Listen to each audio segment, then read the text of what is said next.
Bonjour à tous, je suis Olivier Zara, l'auteur du livre Le Sage et le Singe, un livre sur la sagesse que j'ai écrit avec mes enfants. Aujourd'hui, je voudrais partager un retour d'expérience pour vous aider à mettre en œuvre les contenus de ce livre en famille. Comme je l'ai mentionné dans le livre, il est très difficile pour un enfant, ou même pour un adulte, de progresser quand on est tout seul. Surtout si le livre fait 190 pages.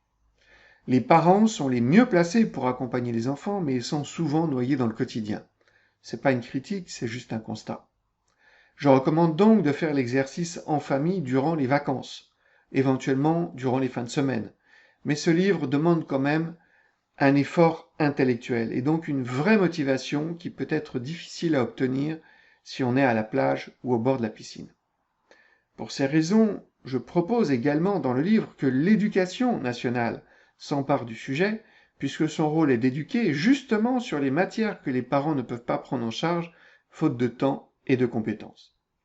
C'est l'objet d'une autre vidéo dans laquelle je mentionne le système éducatif danois, où on enseigne l'empathie de 6 ans à 16 ans, une fois par semaine, et ce, depuis 1993. Si vous ne vivez pas au Danemark, et que vous ne souhaitez pas attendre encore quelques décennies pour que les choses bougent dans votre pays, je vous propose, au-delà des vacances, de vous appuyer sur les grands-parents, qui gardent souvent les enfants et sont toujours à la recherche de nouveaux moyens pour les occuper.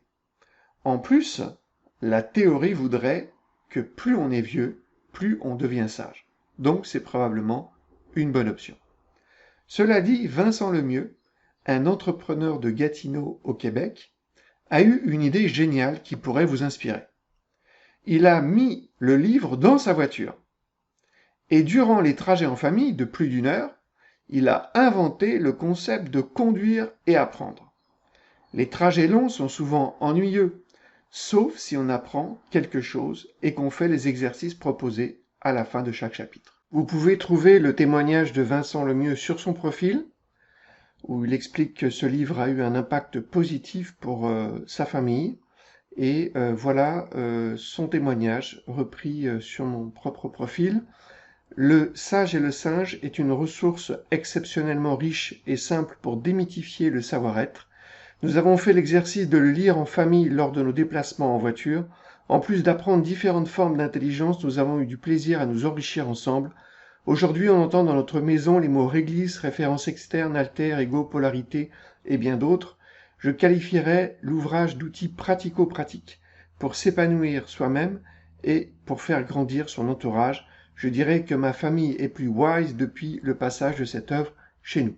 Merci Vincent pour ce partage d'expérience, cette bonne idée, et j'espère que d'autres personnes viendront témoigner. Merci de votre attention.